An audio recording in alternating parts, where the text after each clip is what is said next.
Bir kırbaç şaklamasının aslında insan yapımı ilk sonik patlama olduğunu biliyor muydunuz? Sıkı durun. O çıkan keskin ses, kırbacın derisinin yere ya da bir nesneye vurma sesi değil. Gerçek çok daha büyüleyici.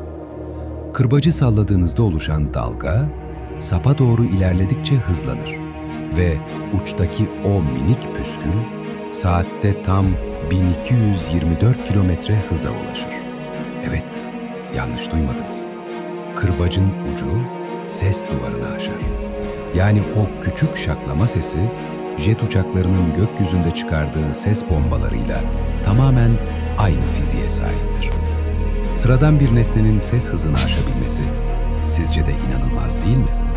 Daha fazla gizemli bilgi için bizi takip etmeyi ve videoyu beğenmeyi unutmayın.